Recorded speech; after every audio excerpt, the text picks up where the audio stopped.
Aura 3 by Elhae. Elhae has been keeping us locked into his music over the last 4+ years. With the third part of his Aura series finally upon us, does it live up to the standards Elhae has set? How do we feel about it? Here's an honest review of Aura 3 by Elhae. Shout out to 1080p. She recorded that like 10 times. Shout out. Not 20, not 30. Nah, just about 10. She eventually got it. She just couldn't get the wording down. I don't know what it was. I mean, she could have changed it. It's all good. All good. Yeah. You know, freestyle it. Yeah, man. Elhae, man. How you feel about this album artwork? Oh, that's cool, man. I love the art, oil kind of look and everything like that. I love it. Yeah. I love the colors a lot. Yeah, it's a dope picture, man. If this is an art painting, that's actually really cool. I'm pretty sure he'll sell it as an NFT at some point. Get on that hustle. That's the years we're living in the United States. And I enjoy the cover. The flow of this project, man, if you've heard his Aura projects before, man, you know you're going to get something smooth, something soulful, something Elhae. That's really all I can say. I'm pretty sure if we were in Elhae in some type of drop top, this shit would hit hard. Oh, yes, most definitely. This is definitely his vibe, his lane, his zone. And as soon as you hear the first track, you know you're going to be in for some smooth jams. Highlights. First of all, man, that fun fact featuring Rick Ross, man. Look, I know you may not want to say it out loud. What's that? But you got to tell me, man. You know him adding Rick Ross gave it an extra luxury feel to this record. It was already luxury to begin with. So just add Rick Ross, it put the icing on the case. Yeah, exactly. Yeah. It went from pleather to suede seats. You know what I'm saying? As soon as you're like, huh? Yeah, it just feels right. You know what I'm saying? And shout out to Elhae for the rap that he put down on this record too. That shit was fire. Like I had to check because I was like, that ain't him. Oh yeah, that was him. I was going through like, yo, this ain't Elhae. Is this featuring some other rapper? Nah, he was spitting on there. Yeah. My City featuring your man Masego. I just actually watched the video before you came in. Oh, they got a video for this? They just dropped it a day or two ago. Oh, that's what's up. Check that out. They up there playing golf indoors and stuff like that. That's what's up. On a mountain on a city overlooking Elhae. It looks crazy. Dope. This song is smooth. Yes. I'm just talking about just Masego's hook just sets the vibe for this one, man. You gotta love it. Separated. He's got a great video for this one as well. Okay. I think this song is absolutely amazing. Face is another great record, and the smoothness of the way Cold goes into it almost felt like the same song. Like I felt like the third time hearing it was when I realized it was completely different, like a completely different number, but it definitely blends in together. In My Corner might be my favorite song on the project, along with Fun Fact. This is kind of like a remake of Carl Thomas, I Wish I Never Met Her. He uses pretty much the same beat, but it's got a great vibe to it. I think that joint is crazy.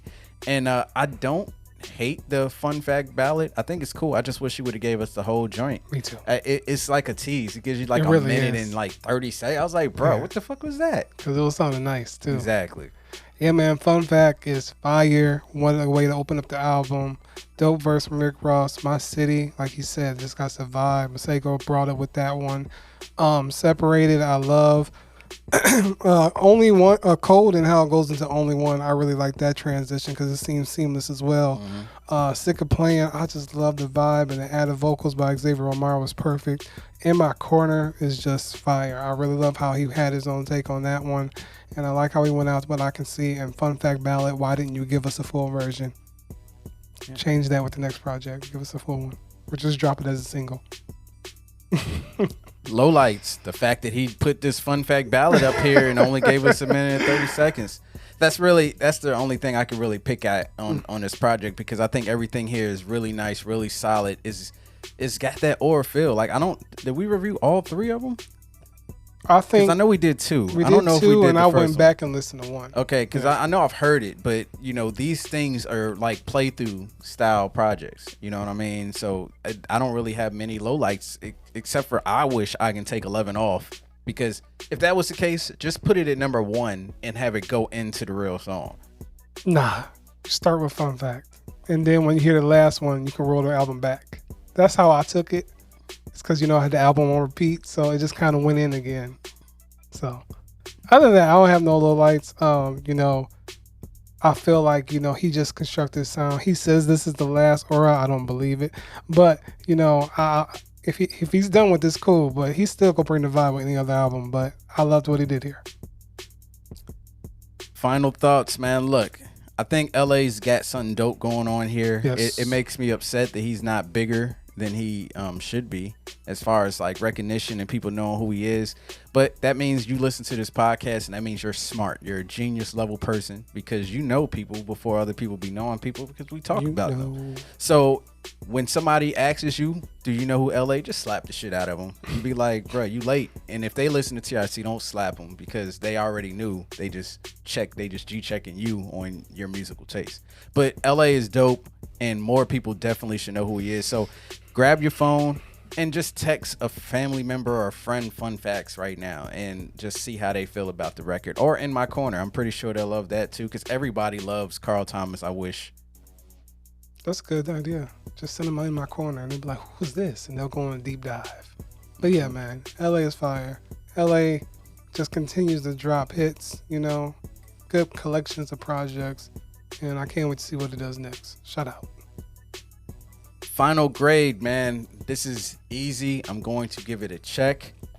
LA is a vibe. Shout out to Rory on the Joe Budden podcast, or I don't know if I should be saying Rory. Just say Rory. Yeah, Rory. Everybody knows. Formerly of the Joe Budden podcast, just Rory. Allegedly. Yeah. We don't know. We don't know what he does now, but he's fun. I follow him on Twitter.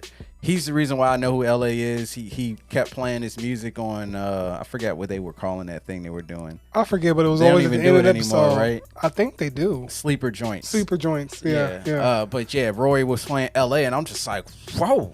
Rory was giving Rory us was hits, killing man. everybody every time. Every episode was just like, oh, who is this? Half of the underground people we talk about, I heard some of them from Rory. I feel like Sabrina Claudio, I learned from Rory. Shoot. So between all three of them, I think Marissa was there when he played the LA joint. Oh, really? I think Dang, all that was of them, way back then. Yeah, I think LA. I think all three of them played the LA joint at one point. Marissa, Joe, and Rory. Dang. So yeah, shout out to LA. Shout out to everybody that's already on to them. And yeah, like I said, send somebody you know one of these records. See how they feel.